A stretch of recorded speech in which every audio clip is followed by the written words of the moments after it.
Okay, what we have here is a member of the agave family. According to iNaturalist AI image recognition deep learning technology, this is Agave attenuata, the swan-necked agave. I don't know which it is, but it's agave-ish. And I want to show you something cool. You know, these are monocarpic. They store a bunch of energy down in the roots across many years, and depending on the species, at some point it shoots up a stem. This one has the swan neck, so I'm pretty sure it is attenuata. And you can see that it flowers from the bottom up. Quite interesting, flowering from the bottom up. Okay, so we're near at the end of this, and once it's done, it's gonna die. It's in the process of doing that right now. What's cool about these things is, oh, look at that cool horsefly there. What's cool about these things is that they're designed to be pollinated typically by bats and moths, sometimes hummingbirds. But if you stick your tongue down here at the bottom, oh yeah, it's sweet as fuck.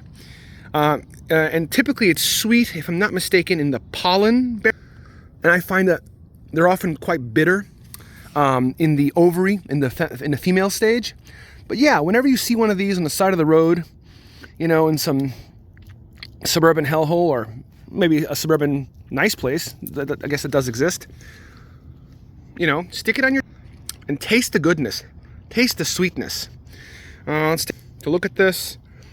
There's the female part, the stigma, the wound, if you will. And then there's your anthers. Got 6 anthers, which makes sense. I think agave is aspergales, but yeah, all these monocots have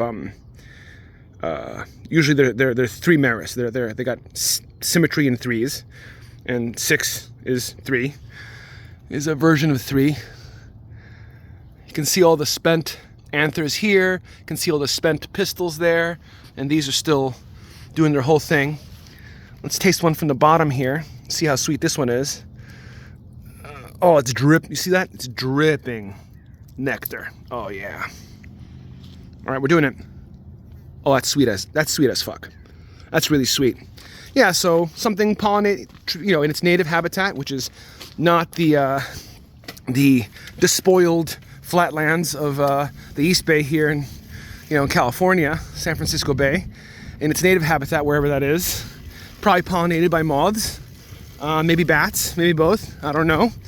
And taste the bottom of it and get that sweet, sweet nectar, you know? Well, I guess I'll add one more thing. This is why people make tequila out of the roots, because the roots have accumulated all those delicious starches in order to, you know, store the food, to send up its one stalk full of flowers, the one time it reproduces and then dies. Like so many beings on this planet that reproduce and then die. And we steal that root in order to make liquor. But in theory, you could steal a flower or two and get a tasty, tasty sweet treat. Okay, now I'm done. Have a nice day.